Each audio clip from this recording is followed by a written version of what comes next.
Welcome back to Meet Bridget, a show that sheds light on the often untold teenage and young adult stories of successful women from all types of backgrounds and in all sorts of careers. This show is an extension of Bridget, a confidence coaching service for young women. I'm Chaniah Rosenberg, and I co-host this show alongside my best friend and Bridget founder, Asha Gabriel. Today, I am so excited to bring a woman who is both charismatic and kind, hilarious and humble, a natural leader, and a dedicated hustler, Chaniah Kelley, to our show.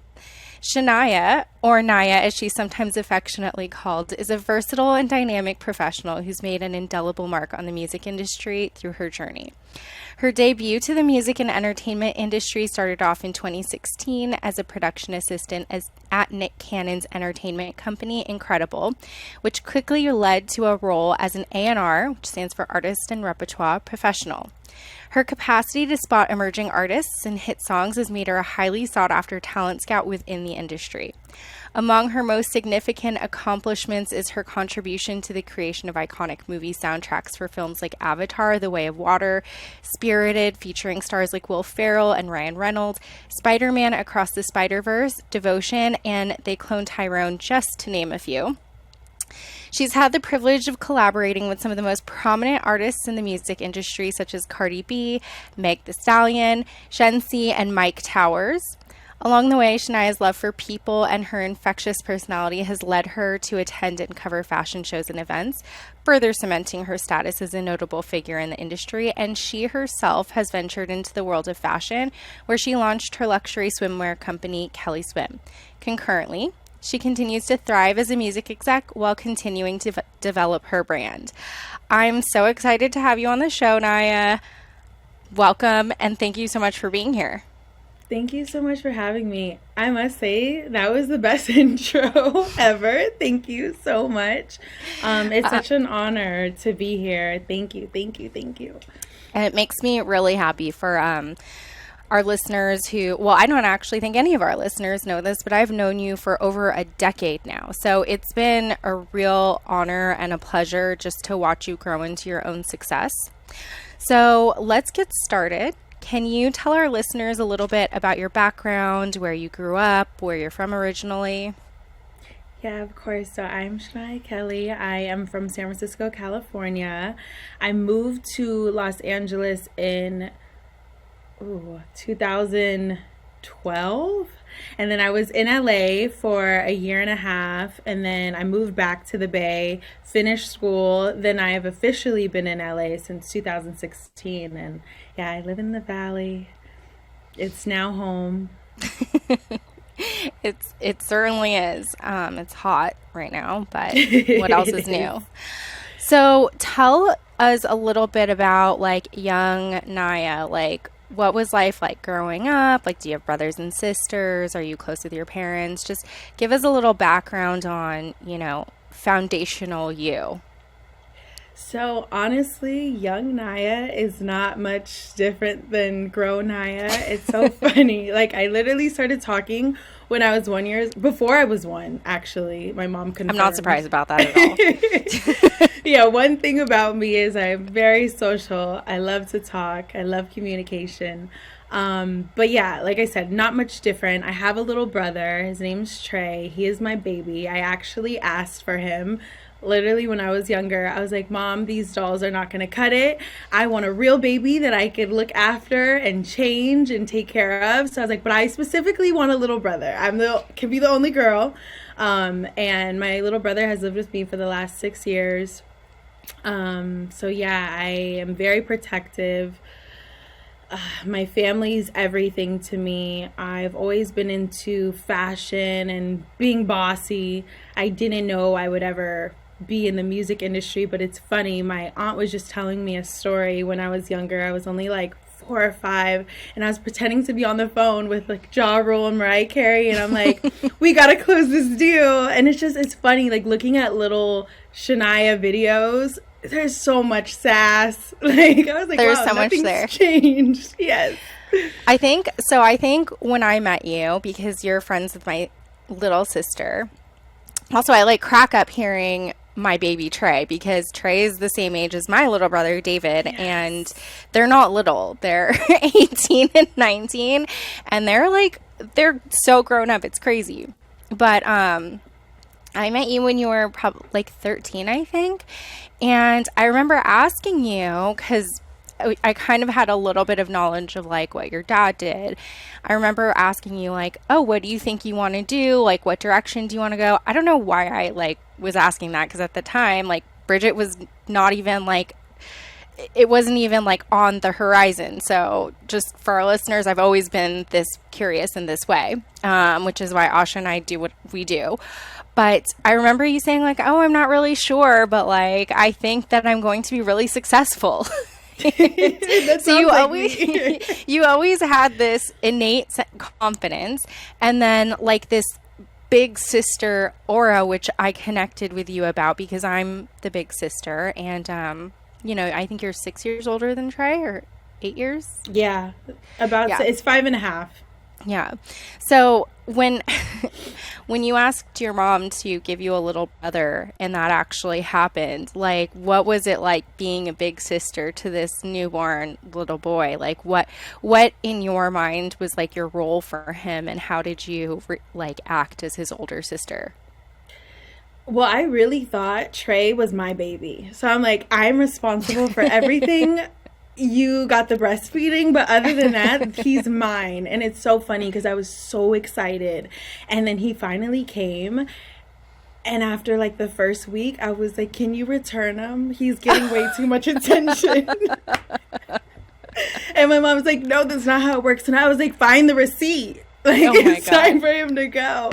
But luckily, he was, the boy. So that's what my parents reassured me. Like, it's okay. You're still the only girl. So I was like, all right, give him back. But yeah, I just have always treated him. I mean, now he's actually 20. He's 20 He this year. is? Yeah, we held him back a year. Like they do that in LA. Yeah. So it was like, okay. But yeah, now he's 20, but he's still my little baby. Oh my And gosh. yeah, our relationship has always been really, really tight. He's really like my best friend. Did you feel pressure either from yourself or from your parents to provide an example for him? Because, you know, our listeners don't know you like I do, but you've always been very driven and always very self-assured. Even if you didn't know what you wanted to do exactly at the time, I felt like you were never the type of person who was lost in terms of direction. And you can correct me if I'm wrong. And as an older sister, I can see my siblings really looking to me as an example, which can sometimes be a lot, it puts this undue pressure on you.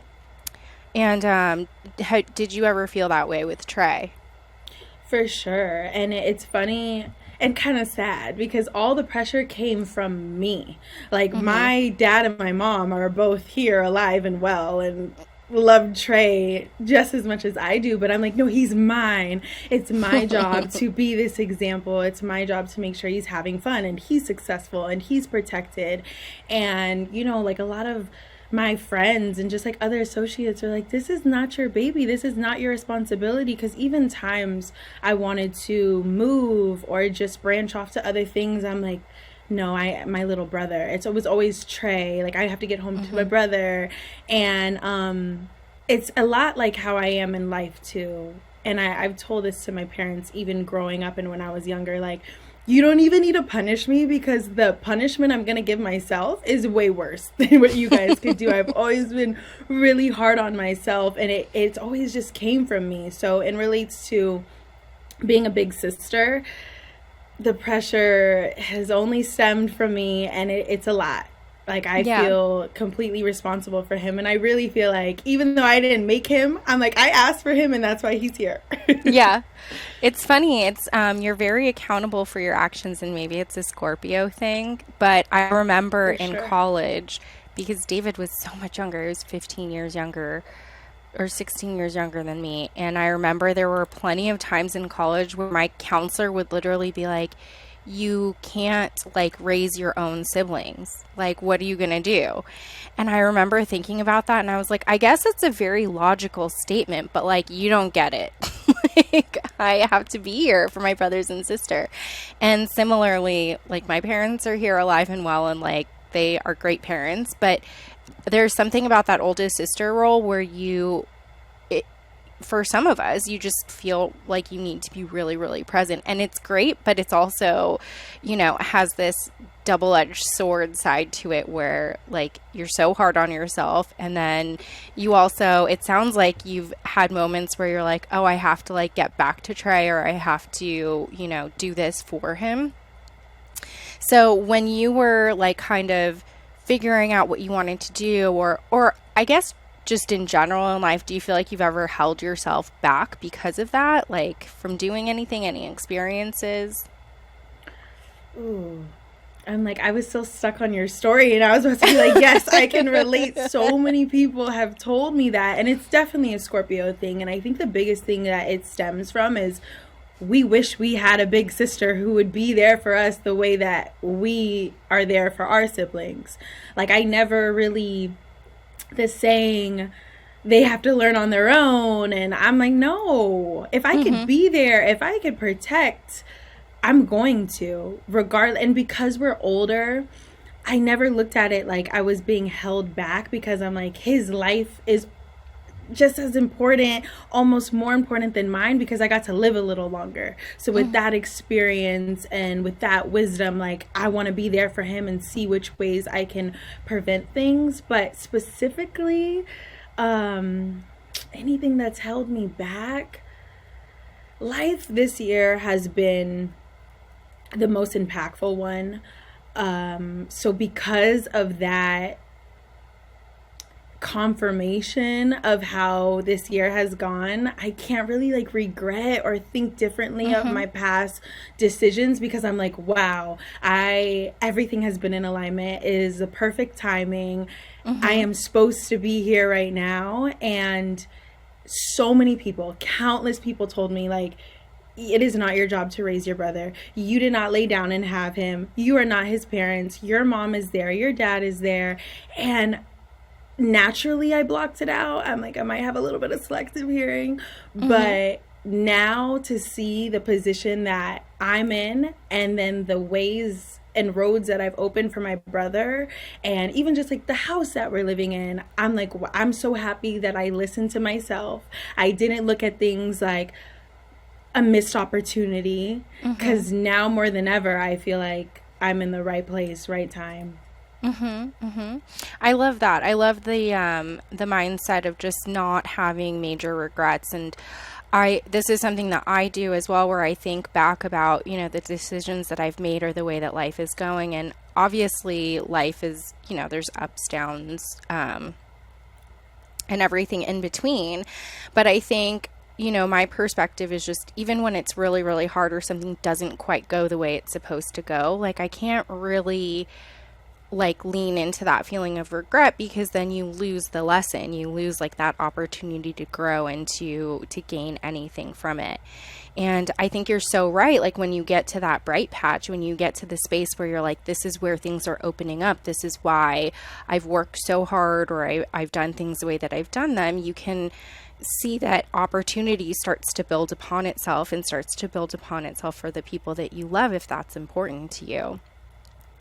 Do you feel like, it's funny, I also had a similar mindset growing up, where I was like, oh, I had older cousins and I always wanted to have like an older brother, which, you can't manifest an older brother, unfortunately. Like, you can ask your parents for a younger one, but there's no going back. So, being that you're the oldest, like, who were your major role models? Like, were you close with your parents? Did you, follow your mom or your dad, or like in either of their paths? So my dad, we've always had like a best friend relationship, and we are undeniably so similar. And I feel like a lot of that is genetics, but like literally same raspy voice, same attitude, so ready to like debate. So because of that, and just how much I looked at him as like, oh my God, you are the best thing ever, I want to be just like you, I think naturally it was like that. But as far as role models go, honestly, all my friends and people closest to me that I feel like was most influential, they were about like 6 to 10, 15 years older than me. Like literally my grandma's friends, my mom's friends are like some of my closest friends. And just being around them and just having that love that they had for me, they taught me so much. And more of what not to be and what not to do more than anything, because I wouldn't say I have the best examples of like the people that I was around, but because of that, it showed me and taught me, okay, if you go down that path, this is the result of what's going to happen. So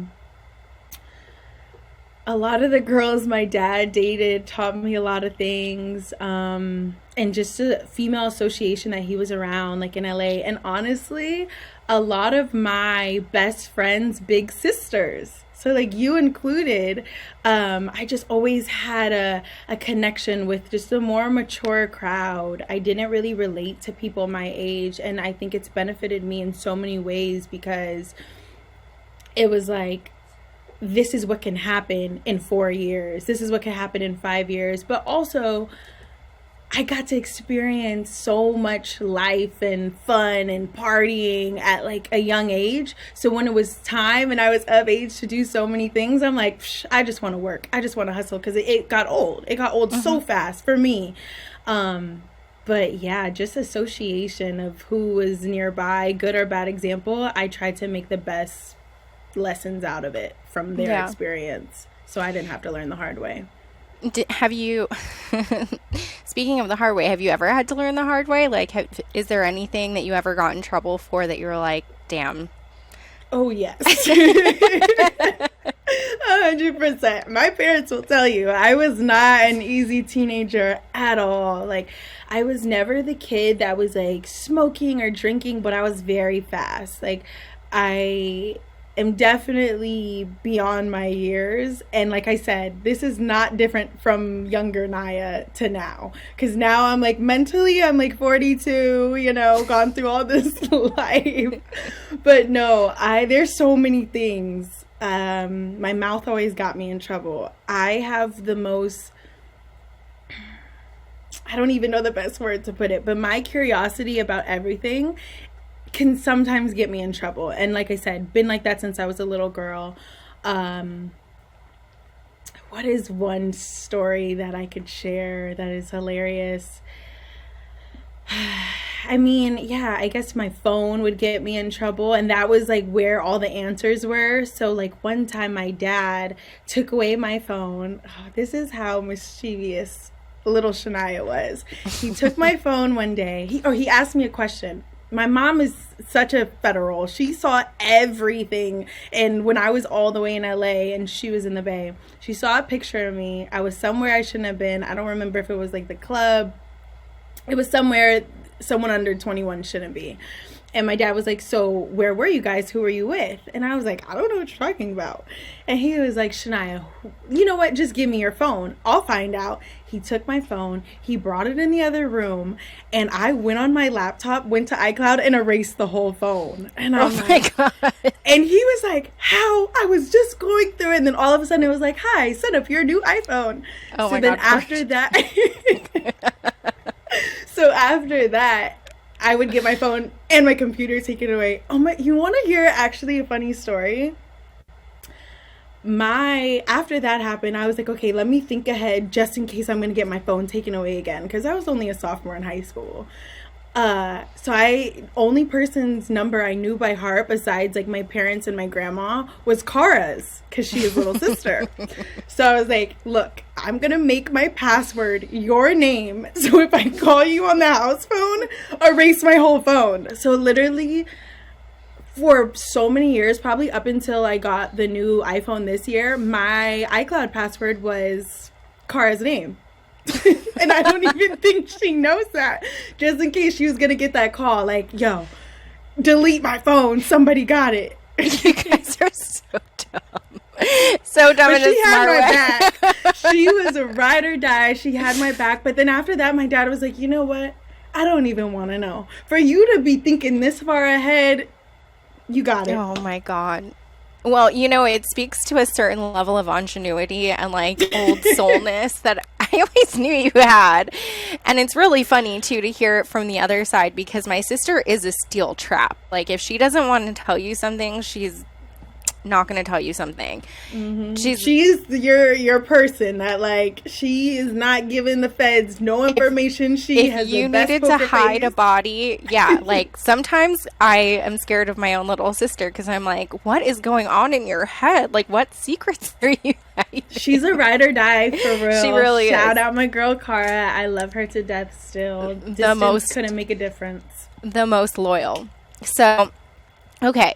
So we kind of touched on you there wasn't a time, at least in my memory, where you had a big sense of like what you wanted to do. And your dad was in the music industry, but I remember asking you like, do you think that's something you want to do? And I remember my mom would ask you too because she's just as nosy as I am.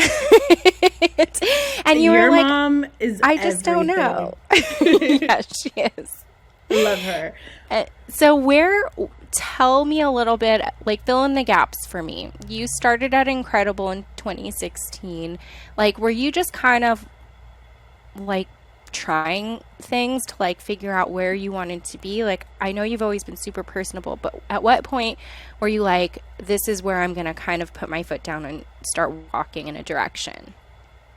Okay, so it's a funny story. A lot of people assume because my dad works in the music industry, like he's helped me. It's actually was the opposite for a really long time. If there was one rule that my dad had with us picking a career, it was no music industry. He's like, this is the shadiest industry. It is second to the dope game. You cannot be a part of it. And honestly, he was like, just go to school and I'll take care of you for the rest of your life. Just like you take care of me the first 18 years. Or no, he's like, I'll take care of you the first 18 years. You take care of me the next 18 years. And I'll support your whole life financially. But I've had a job since I was 14. And then when I was like really able to work, I had like 3 jobs in high school. Like I've always loved working and being able to sustain this delusional life sometimes I live. It's not delusional. I mean, I can attest to That's this. how you manifest. You really are. But keep going. I don't want to tell your story. You tell your story. So he was always like, I don't want to say working against me, but that's how it felt. Because he was like, didn't I say you can't work in the music industry? But I was, like I said, his friends were my friends too. But when I started off at Incredible, it was actually, I'm wearing the Incredible headphones. It was for this commercial, well, for Flips, the first headphones that Nick had, or one of the first headphones he had launched. And just like this job has been like a lot of the like the other ones, and it was been, we just need extra hands. Can your daughter come? Or Chaniah is right here, perfect. Like we trust her. And I would say a lot of the jobs that I've gotten in the industry has mainly been because of the trust that I have with people and just being reliable. But that's how it was for a really long time. I never really saw myself in music ever, and the jobs that have come to me has chosen me. Like I'll joke and I'll say that like the music industry has always picked me, and just like how I've grown to work for like Incredible and being an A&R was literally just like being a part of conversations and just voicing my opinion. And I am someone that's not super easily impressed. So if I say like I love something, they would pay attention. And then there would be like so many artists, I would be like, oh, Nick, get on this, or tell my dad to get on it, and then they wouldn't, and then they would see them blow. Like I remember one of the first ones was like Tori Kelley. I had saw one of her YouTube covers, and I had talked about her and everyone slept on her, and then all of a sudden, like, you know, she had blown up, and then like working with Kehlani and all that stuff. But just like that experience has been a lot of my situations in the industry. Like even when I first started working for Republic Records, I didn't have any interest really working in TV and film till the opportunity presented itself. And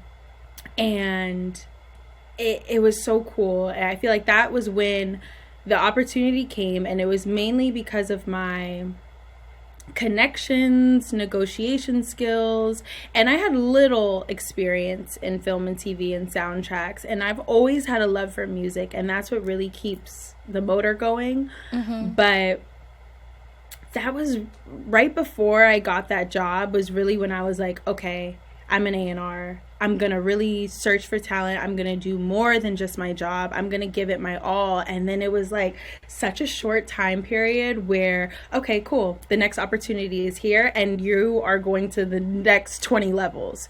So I felt really grateful that my mindset had shifted before that opportunity came, because it felt like, okay, preparation for what's next. And that's why, like, you have to stay ready. You have to stay prepared, because when the opportunities come, it's like, get in or get left behind.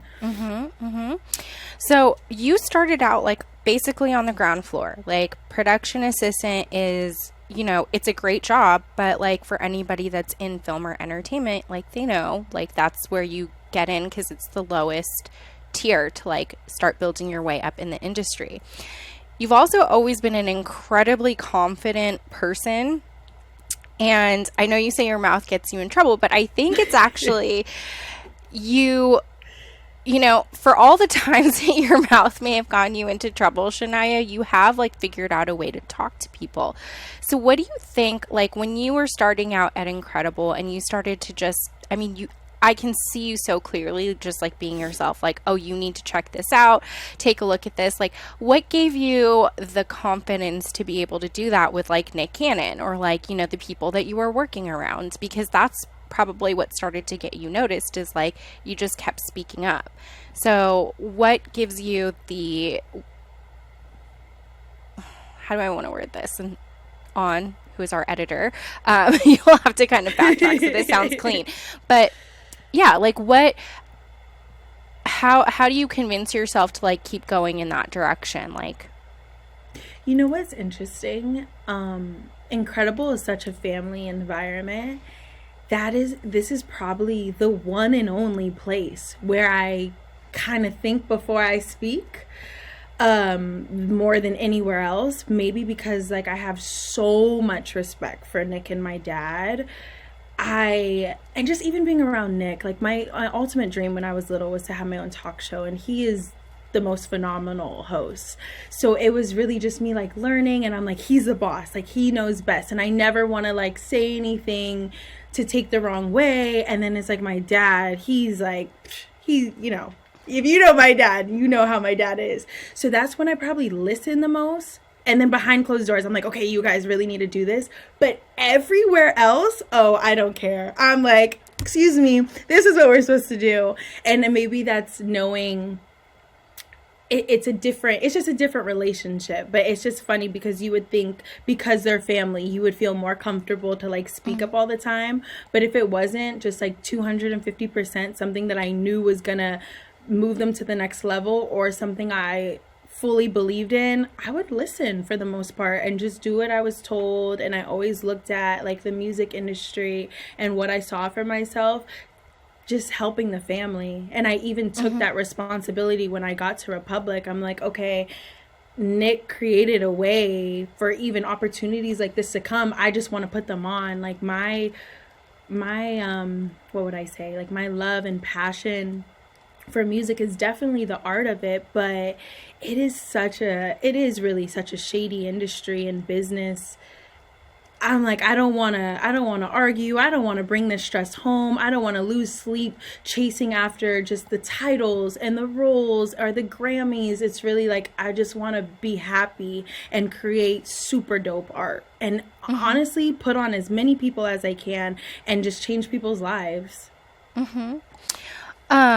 I love that so much. It seems very authentic to you. And you talk about this in a way that seems so casual, but what I really hear is that you have really started from a young age, you taught yourself when to speak up and when to listen and learn. And I think that's really important because you've given yourself a lot of opportunities to learn and listen from people that you really admire. And then, you know, the right moments to speak up when you know that your voice is going to be a contributing factor to really level up. I think that's something that not a lot of people know how to do naturally. And it sounds like it's something that you've worked on quite a bit over the years, like as you've developed your career. But one of the things that Asha and I have talked about just even amongst ourselves is like the art of listening is something that's really difficult to master. People don't know how to like ask a question, but then really mindfully listen to the answer. So it's so great to hear you talk about this and how it's really worked in your favor in action. So how did the opportunity to move to A&R arise? Like, how did you make the jump from PA to there? Okay, so the PA job, it was just kind of like a one-time job, honestly. And then I went about my 3 jobs and was just like peeking in and out of Incredible. And then, like I said, with the conversations of like, you guys should do this, or they would play me a song and I would give my opinion. Nick one day was just like, you're an A&R now. And I was like, what does A&R stand for? But yeah, it was just, I guess, having good taste and knowing a lot of people. Because at the time, I was really focusing on TV and media personality, hosting events, just being like a socialite, being myself as far as it could take me. But it always just kept pushing towards either like fashion and then more of the music industry. So as I was bringing in new talent, knowing the right producers and songwriters, Nick was like, let's just make it official, really put you on payroll. And then, like I said, it wasn't too long before I went to the next level. But yeah, it was just, this is your job now because you've been doing it anyways. Speaking. Yeah, exactly. See, Which your I'm mouth so is not grateful getting you for. into trouble. It's opening up opportunities for you because people want to hear what you have to say. I'm really interested because, in the past and certainly like 80s, 90s, 2000s, 2010s, you would hear, from anybody even near the music or film industry and, anyone outside of that, especially as social media started to like grow and develop, and the curtains were kind of drawn back, that like a lot of these industries are really male dominated. And one of the very cool things that's happened in the last like 10 years, I would say, is that a lot of female artists have really emerged in their own right. Like when I was a teenager, Billie Eilish like just didn't exist. I mean, maybe Avril Lavigne was like the first version of that, where you had a female artist coming out who wasn't like being overly sexualized, who wanted to just make great music and do it their way. And I think Avril Lavigne, I mean, not everyone's like a punk rock fan, but she got a lot of flack for that and got made fun of. And like, the people who weren't her fans had a lot to say. I feel like now it's a little bit different because I feel like more female artists have emerged and have just done things like in this really creative, like in all these different creative, cool ways. And, what I love out of this and out of your story is that you're like on the other side of this. You're behind the scenes. You're the one like, keeping an ear out for the talent, for the music. Do you still think or feel like the industry is really male dominated, or that it's really been difficult as a female to try and work your way up? Or has that, like, have you leveraged that to your advantage? That's a really good question. Luckily, and I'm so eternally grateful for this, I have been blessed to start with family, because being a woman in the music industry, especially being an A&R, it's challenging because most of the time I'm the only woman in the studio. And that's why I was even so excited to just start transitioning to TV and film, because I'm like, cool, I don't have to be in the studio. I could just like put the right players together and stick more behind the scenes. That's what I really, really enjoyed. The music industry is definitely, though, evolving, and more women are becoming just power players and reaching higher positions. And I think men are seeing that, like, we're the secret weapon to this. But yeah, I definitely feel that women are starting to take over in the music industry. Or I don't want to say take over, but our voices are being heard. We are making our print in the industry. But yeah, I have been in some situations, of course, but if you know my dad, you don't really play with me. So, like, I've been definitely blessed with that, because it's like, if you're going to try it, it's like a death wish. So I'm like, okay, no. You have the benefit of having like your own personal bodyguard. Yes, exactly. And that's what was cool coming into the industry, but that's what was also a really big risk, because with that, having that kind of responsibility to protect my dad as much as he protects me is like, you know, I have to be careful the situations I put myself in. I have to be careful the conversations I'm having, or just because it could put my dad potentially at risk to lose everything he has going on.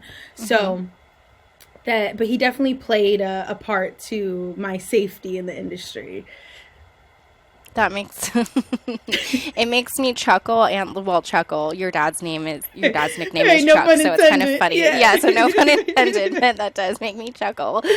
I really like how, you know, throughout all of this, a major theme has been family for you. You've, you know, started out with the big sister theme, taking care of your brother, like honing that into like a really strong leadership quality.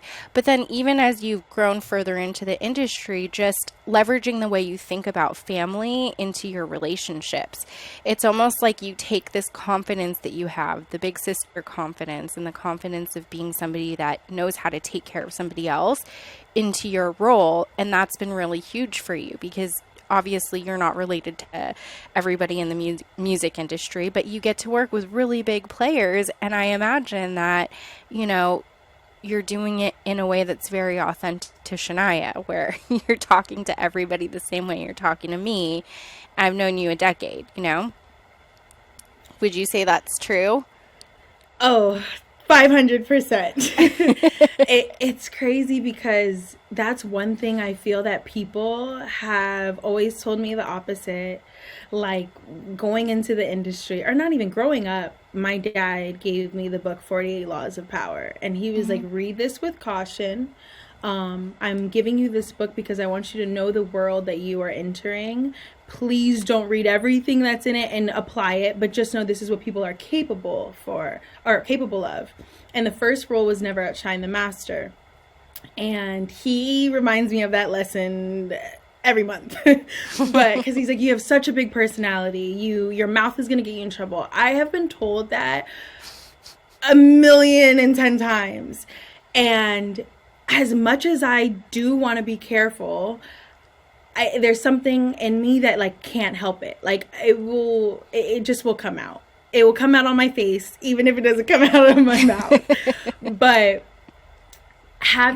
being told, don't be yourself, know when to like water it down, know when to like put it on pause, I was hard on myself about. I'm like, dang, why can't I, you know, dim my light a little bit? Why can't I just be quiet? Why can't I just always just listen and not respond? But when I feel something so passionately, it will haunt me if I don't say anything. I mean, I really haven't experienced me not saying anything, because it'll just come out. And my mouth has gotten me in trouble, or for what I thought at the time was trouble. Like, wow, my presence and just like my energy and how I carry myself can be intimidating to people above me. And like, you know, there is a time where like I had lost my job because of that. My dad was like, it's your fault, rule number 1, you didn't do it. And it's funny, because to see how life played out now, I am so proud and happy that I stayed true to myself, because now in the position that I'm in, they're going to be like, we always knew Chaniah had it in her. And look at all the things she accomplished then. Because like, I really feel that my biggest regret, if I would have listened to everybody else, especially like my dad, the man I respect and trust with all of me, it would have looked like, damn, Chaniah was capable of all this and she just stayed quiet and kept her head down. Because I tried that way. I did try that way. I misspoke. I did try that way maybe about like a couple weeks. I would go into the office, have my head down. I would wear clothes that I didn't want to wear, because I'm like, I don't want to, you know, be the fashion girl. I don't want any attention. I just want to be recognized for my work, because I want longevity here. And then, yeah, no. It just felt so unfamiliar to me, and you could tell that like It's like my favorite comparison is like the sun. The sun rises and it sets, but it doesn't like hide or turn itself off because it's raining. Like, you know what I'm saying? It's either out or it's asleep. So that's how I try to look at myself. Like, just be you fully, because you have the least amount of regrets in the end. What job did you get fired from? Oh, now here we're going into it. So I didn't get fired, if anybody there is listening, but Republic Records, I got let go. And I got let go when I felt like I felt like when I was doing my best. I was getting records from The Weeknd and Justin Bieber, just like huge artists. And I'm like, oh, I'm good. No, that reality check can be really quick. Like, you could be feeling on top of the world 1 minute and gone the next. And that is the real of the music industry. And a big part of it was me being myself, just, not listening to the 48 Laws of Power. I think it's amazing looking at you and seeing you smile and laugh about it, and acknowledge that there are certain parts of each industry that are just really tough. When that happened, what was like your next move? It's so crazy, and thank you for acknowledging like the smiles and laughs, because I was like, oh, the world is over. But yes and no, because how I felt when I experienced it, it was hard. I think that, I learned that people go into shock when they get let go, like laid off or fired from a job. It's natural. It literally happens to everybody. And that made me feel a little better. But just like what I was saying in the beginning of this interview was, I put so much pressure on myself. So I was just really, really hard. But literally the next day, I got offered to run a production company, and that was like my dream. So it really felt like just alignment. And at the time, it was a job to stay positive, to keep looking forward. And now to see how, the cards played, I couldn't be more thankful to get laid off when I did, because it was like, wow, I felt that corporate can hold you back in a way, because there are so many rules, there are so many just boundaries and systems of how it's structured, that I am not a 9-to-5 girl. I really did enjoy it, but I have to be able to travel and let my creative juices flow. So to know, or to trust, I should say, to trust the process, to have all faith in God, that's what really helped me get to the next steps. Because like I was saying, like a production company was another one of my dreams, and for me to be asked to run it, I was like, whoa, this is a really big responsibility. But now I'm like in collaboration with them and working on feature films now,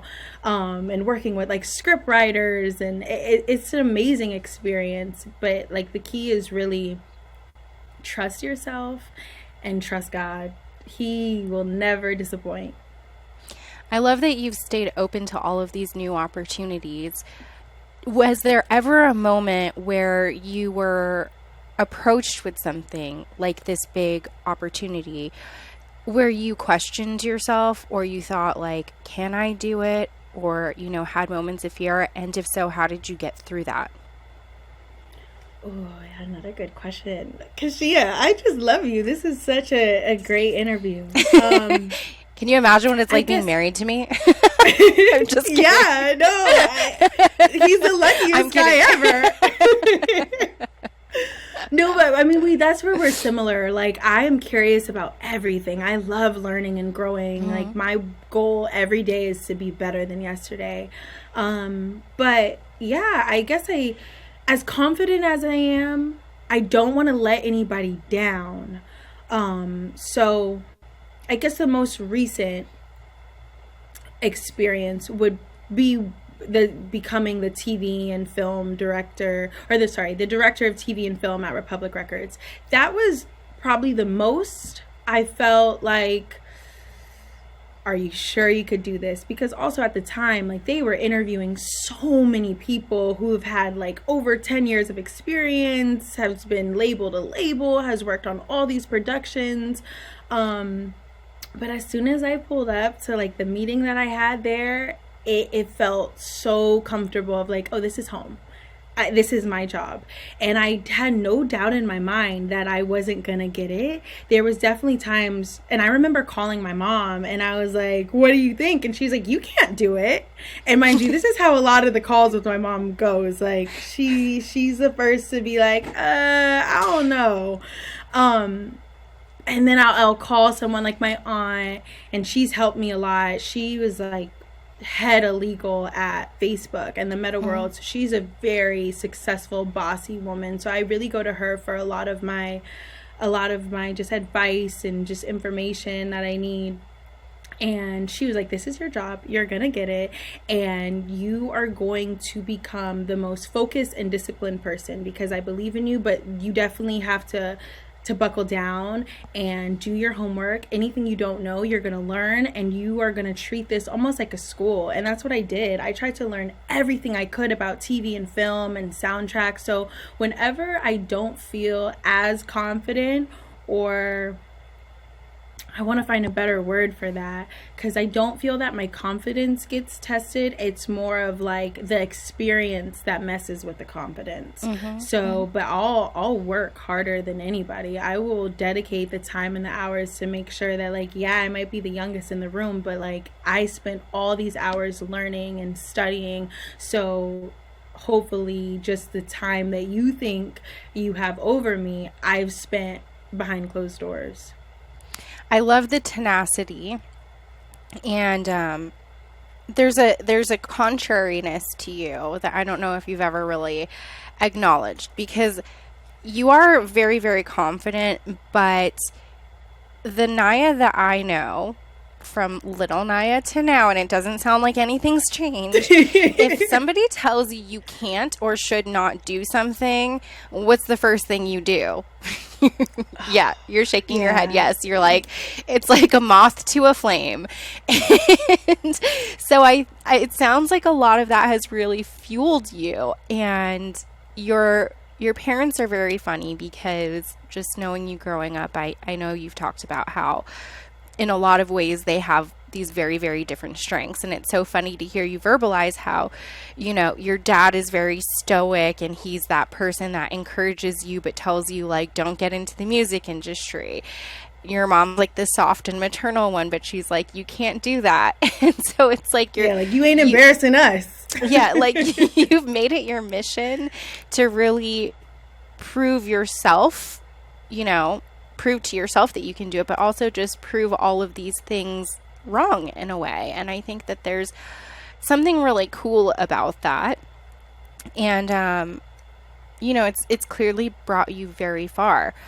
One of the things that Asha and I, one of our tenets at Bridget, is this development of confidence. And in our early days of Bridget, we broke down the actual meaning of the word confidence, coming from Latin root words that mean with trust in yourself.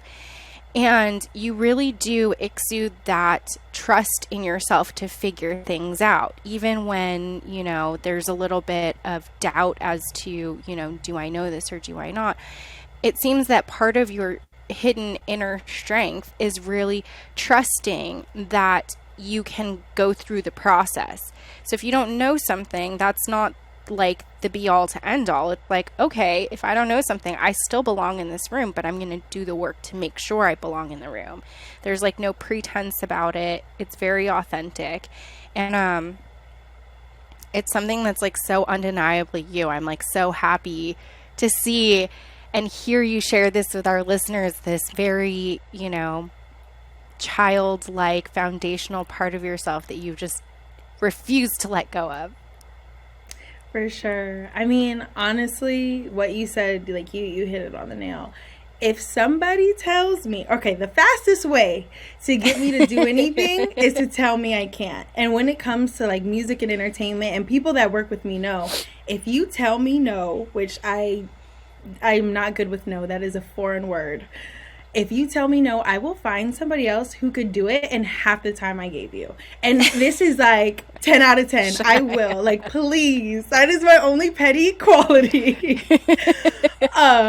But yeah, the self-trust has definitely been something that has been my biggest comfort and greatest quality.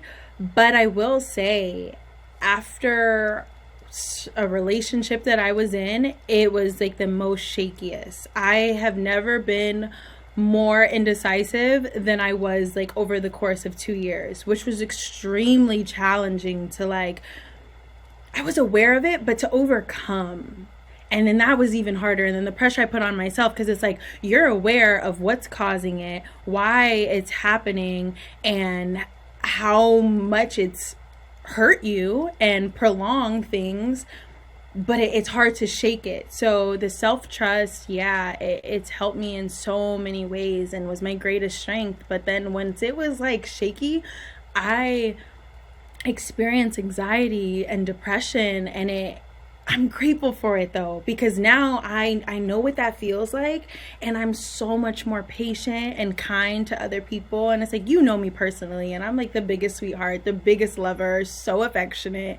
But I'm grateful to know that I could even become more softer than what I already was, and how judgmental I really was unaware of, because now experience things like not fully trusting myself after years and years, my whole life of trusting myself and speaking up, what that's like to not have that self-trust, and what majority of people go through when they feel anxious and when they're depressed, like to even pull yourself out of bed and get ready, like that is an achievement, because those days when it's hard, oh my gosh, I've never felt nothing like that. And to like, the days I didn't know I was going to be able to do it, it was so unfamiliar. I try to be a lot more gentle with other people now experiencing that. Well, I love that. I mean, there's so much truth to that. I always say, like, there are always good and bad days ahead. Like, even when I was pregnant with my son, like, I had gone through a couple miscarriages before him, and I remember like having to tell myself, like, yeah, there were really, really, really hard days, but like now we have to focus on the really good days, and like also give ourselves the grace to enjoy those, because there is going to be another bad day on the horizon, and there have definitely been bad days since my son was born. Not related to him sometimes, but not usually related to him. Things just happen. And I think that's part of life. And so I think it's really key to just try to keep remembering, when times are hard, like, you pull yourself up if you can, and be gracious with yourself. Like you said, like, good on you for getting out of bed. And then also, the way that you translate that into how you've developed relationships with other people, and how you take that empathy not just from yourself but into your relationships with other people is really beautiful. I want to quickly touch on your entrepreneurial side, the side where you've, founded and developed your fashion line, your swimwear line, Kelley Swim. Can you tell us a little bit about how that fits into your timeline with the music industry, and also, what you're doing with that now? So Kelley Swim fashion's always been my first love. Like, if you could ask me when I was like 4 or 5 years old, what did I want to be when I grow up, and what did I see for my life, I would say like, oh, I'm going to be a fashion designer in Paris, like living my best life. So during or right before the pandemic, I launched Kelley Swim. And then when the pandemic was happening, I wanted to put all my focus into that. And it all started with just wanting to help people. In high school, I had a friend that had Crohn's disease, and I thought it was so sad that she couldn't go swimming, because, we are water babies. Like, just even being like as a Scorpio, but a lot of people don't know this about me. My first job, I was a lifeguard and swim instructor. So I forgot that. As much as I could be in the water, I wanted to be. So to know that, like, someone that I care about couldn't even experience that with me was so sad. So how it started was I wanted to create swimsuits for people with Crohn's disease. And then I realized, like, you got to go through all this stuff, damn near be a scientist to get that done. And to avoid lawsuits, I was like, you know what, let me just start from the basics. I'm going to start with wholesale. And so that's what I did for the first couple years. And now to be able to create my own designs and bring it to life is just like the love for music that I have to create something from the ground up. But what's changed is my spiritual side is at its all-time high, and that happened during the pandemic. I really wanted to create something to empower women, empower people, because the men's line is dropping soon. So now each swimsuit comes with affirmation and intention oil, because I want anyone in my swimsuits to feel as confident as I feel, and it truly starts from the inside out.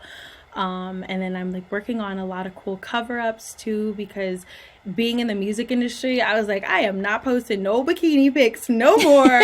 I do not want to get any jobs because of how I look. So I want to really create this beautiful cover-up line, or I am creating this cover-up line for all the bossy women too that, you know, go on vacation but still want to post something. And yeah, but it's been so much fun creating. I have to send you everything, the whole collection. You're gonna love it. Please do. Please do. I know. I remember when you started your venture into creating designs and everything. It was just, it's been really fun to see you grow, you know, from the ground up to like picking your designs, picking your colors and your fabrics, and then now really taking it one step further from that wholesale and making it your own. What was the biggest challenge when working with materials and like starting a line, you know, especially while you're in the midst of building your career on the music side?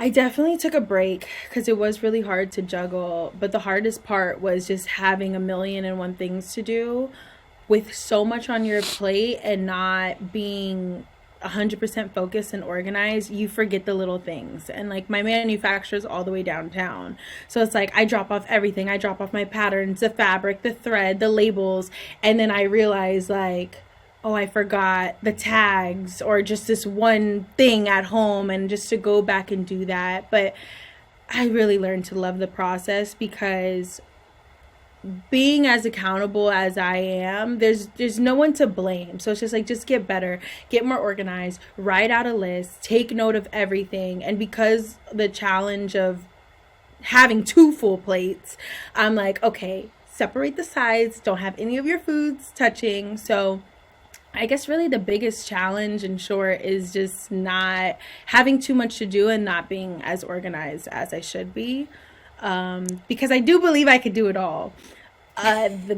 You just have to ask for help when you need it. Now I have a team who helps me with my social media and lets me focus on like my strong suits of just designing and coordinating all the pretty shoots and stuff. But yeah, just organization and using your voice to really ask for help. Because for a long time, I'm like, I don't need help. I'm independent. I got this.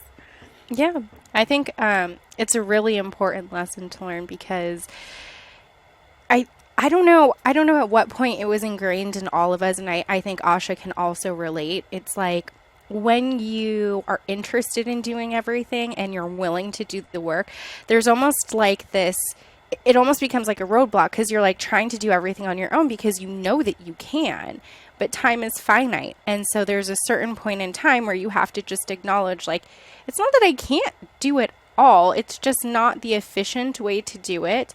And Right. why not focus on my strengths, and why not leverage like these really great partnerships and let somebody else shine in that way? So that's very cool to hear you say. I'm also just kind of laughing because this also just brings me back, 10, 15 years ago, hearing a much younger you say like, because I've always been organized, but I feel very similar to what you're saying, is like, the more you take on, the crazier everything gets. But I think because I was older, you probably thought, oh, you're really, really organized. And I literally remember you being like, I don't know how you do that because I can't concentrate on one thing. Not much has changed. But it has. I look at you now and I see this whole, these breadcrumbs on the way to who you are right now. And there's a lot that hasn't changed, and there's a lot that's really been strengthened and honed to create this self that is really confident, really well put together, and still just as creative in all the right ways, and just as outspoken. And that big mouth of yours is not getting you into trouble. It's really, really been a big part of your journey, and your creative side has really been a big part of your journey. And it's very fun to see you actually do it all. Thank you. I really want to keep talking to you for forever. And, I have the benefit of knowing and loving you personally. So I'm sure this is not the last conversation we're going to be having like this.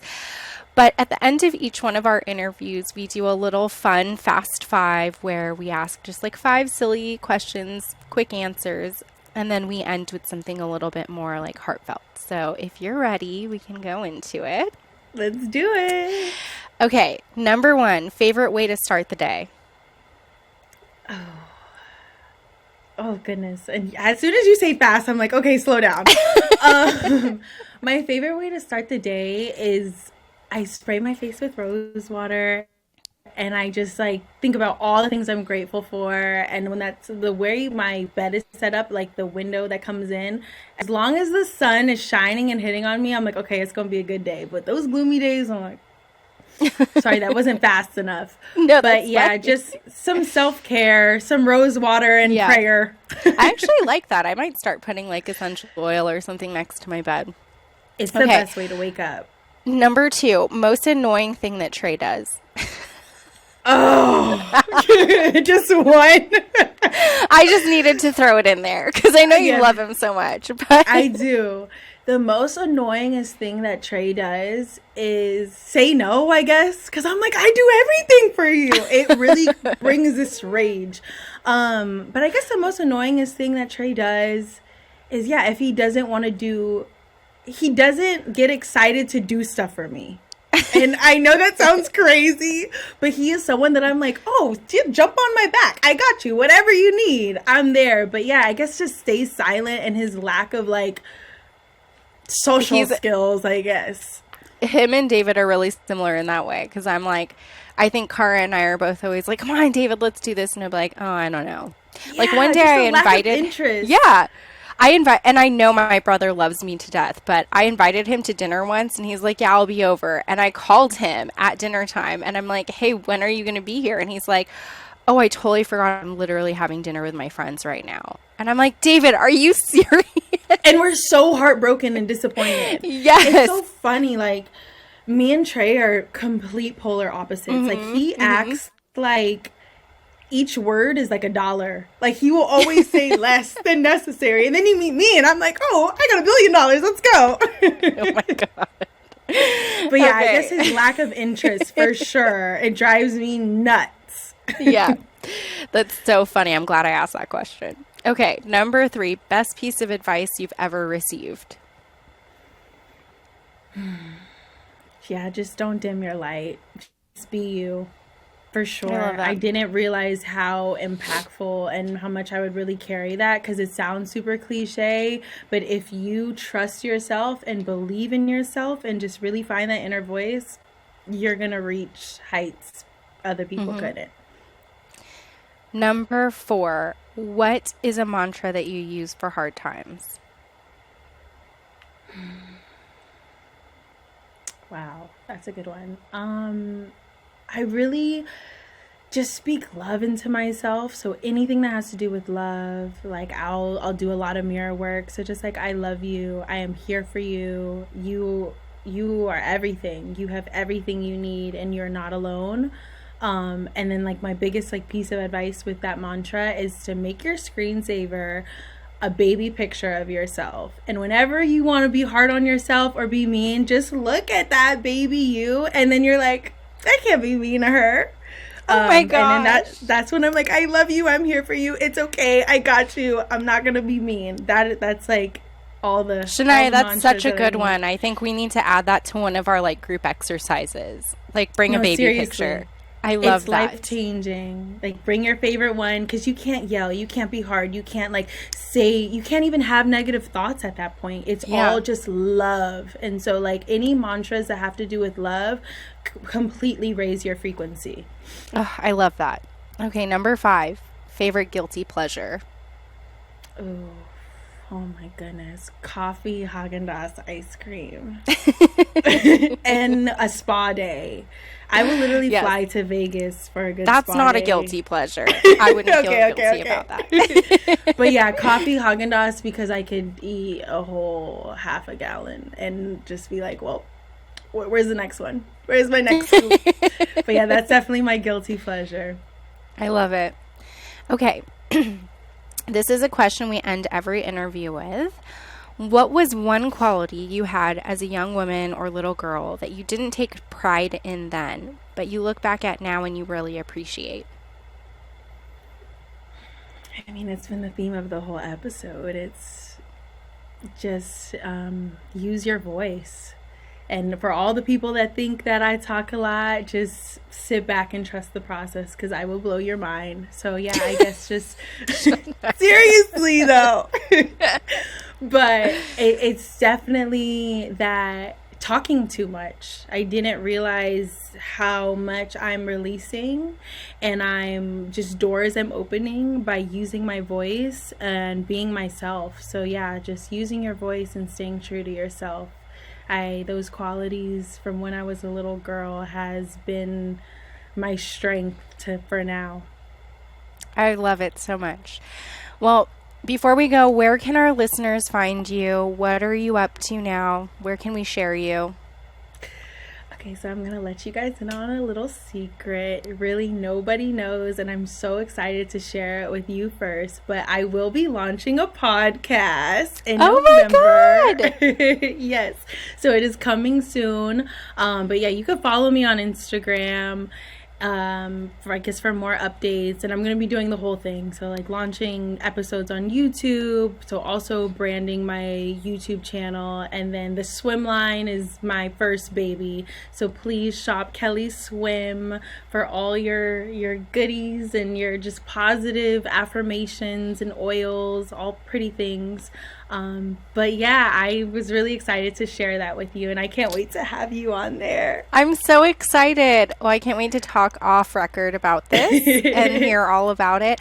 But thank you so much for spending your evening with us. I'm really excited to share you with our listeners. I think, your outlook on life and the way that you are just so authentically yourself, it's just beautiful. And, I can't wait for the world to see what you do next. Thank you so much. It has been such a pleasure for me to be here. And yeah, thank you so much for having me. This has been an amazing experience.